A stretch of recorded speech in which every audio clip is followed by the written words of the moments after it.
La medicina es una ciencia que ha presentado múltiples modificaciones a lo largo del tiempo. Desde sus inicios requirió que el ser humano piense y se plantee preguntas que lo ayuden a resolver aquellos problemas que perturbaban su salud. Así, la evolución de nuestra especie ha ido de la mano con esa disciplina.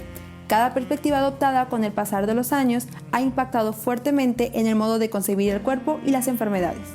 Como estudiantes de medicina, creemos que el estudio de estas transformaciones es indispensable para desarrollarnos como futuros profesionistas.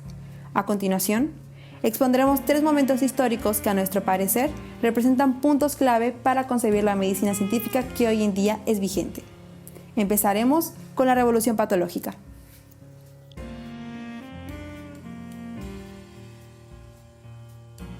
A finales de la Edad Media, un periodo ubicado entre el siglo V y el siglo XV, la prohibición eclesiástica de las autopsias empezó a disminuir. Estas se autorizaron únicamente en casos legales. Sin embargo, algunos médicos empezaron a practicarlas en sus pacientes fallecidos con la finalidad de encontrar un diagnóstico o causa de muerte.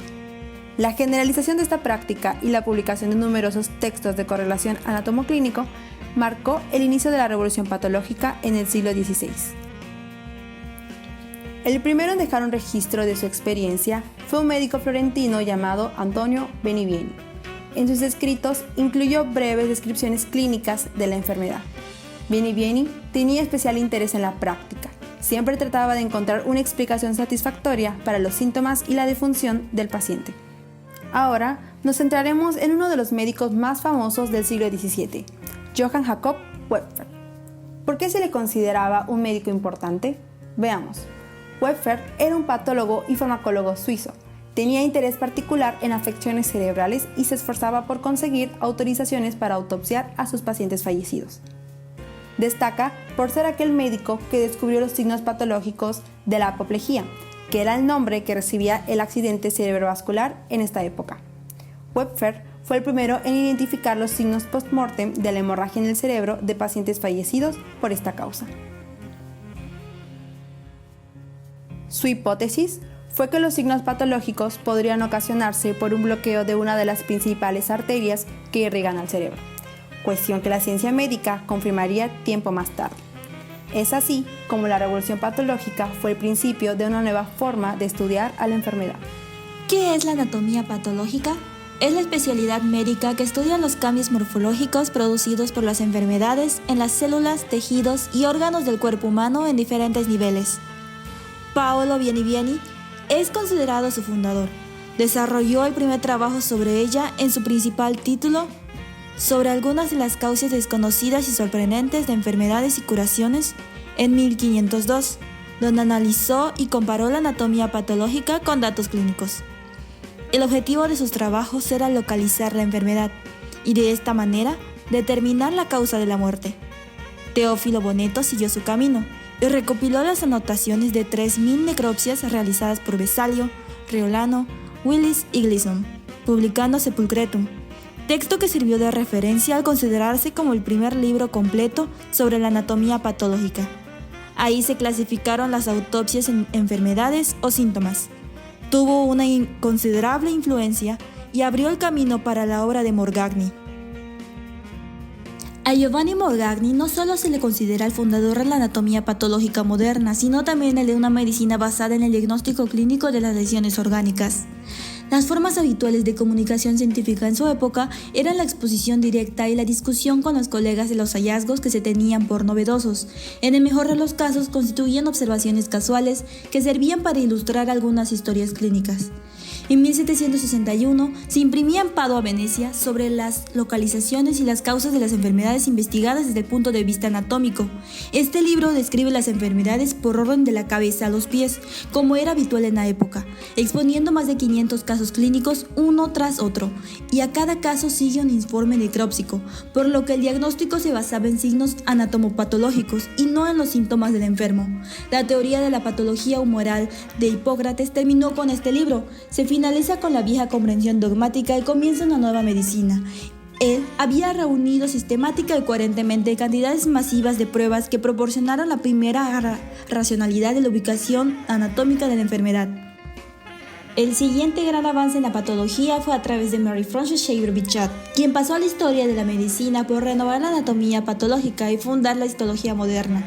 Abordó el estudio del tejido desde un punto de vista puramente sensorial, haciendo caer la teoría fibrilar vigente desde el siglo XVI y dando un sentido nuevo y definitivo al término tejido. Identificó, describió y clasificó 21 tipos de tejidos diferentes, mismos que señaló como estructuras elementales de los diferentes órganos.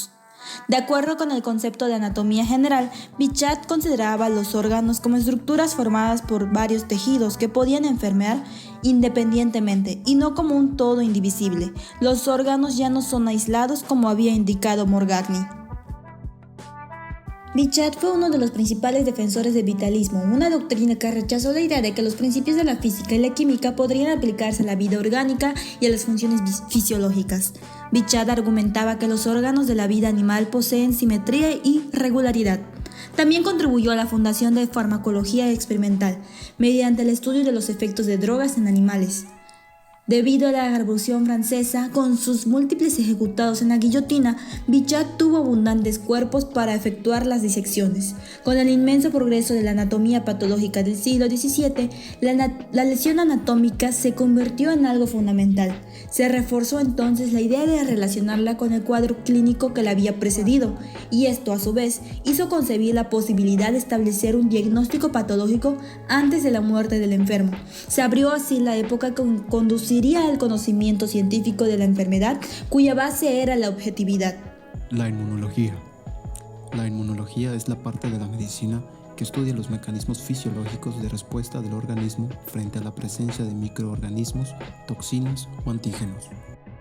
A finales del siglo XVIII y durante el siglo XIX, la medicina científica se establece en forma definitiva como la corriente principal del conocimiento y la práctica médica, por lo que los descubrimientos más importantes para el progreso de la medicina basada en ciencia se formularon y se hicieron en esa época. De hecho, la inmunología, aquella rama de la medicina encargada del estudio de los mecanismos fisiológicos de defensa de los organismos, tiene origen en este periodo. La inmunología tuvo un gran desarrollo, por lo que su historia es muy larga e involucra a tantos personajes como descubrimientos.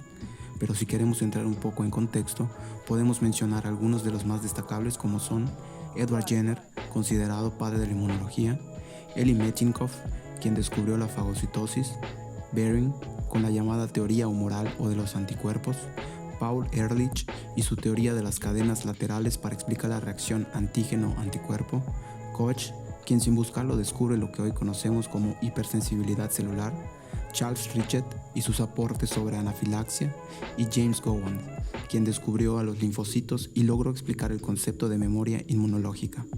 Y aunque todas fueron grandes aportaciones a este campo, para fines prácticos nos centraremos solo en los sucesos más memorables. Comenzaremos con Edward Jenner, a quien un hallazgo fortuito, combinado con observación astuta, lo llevaría a ser reconocido como el padre de la inmunología. Se dice que ha sido el hombre que, con su trabajo, ha salvado más vidas en la historia de la humanidad. ¿Pero cuál fue su tan aclamado hallazgo? Jenner ensayó un modelo basado en el empirismo científico que abrió un camino para el posterior desarrollo de la inmunología. A finales del siglo XVIII, la viruela causaba una gran mortalidad y no existía tratamiento contra ella, por lo que Jenner, quien había convivido con la enfermedad durante gran parte de su vida, se concentró en un método para prevenirla.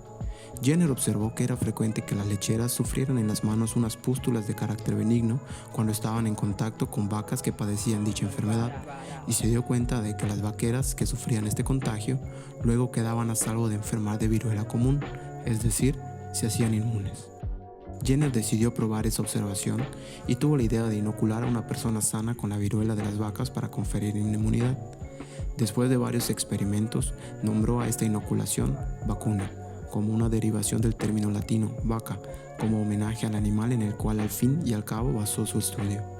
Los científicos de la época, incluso la Asociación Médica de Londres, se opusieron al tratamiento de Jenner y en muchas ocasiones realizaron críticas violentas e injuriosas. Es destacable cómo las ideas de cada época son las que han permitido el nivel de evolución de la medicina, pues aunque el descubrimiento de Jenner se le considera una gran conquista en el área médica, hoy en día sus métodos de experimentación no serían aceptados por ningún comité científico. Inmunidad celular versus inmunidad humoral.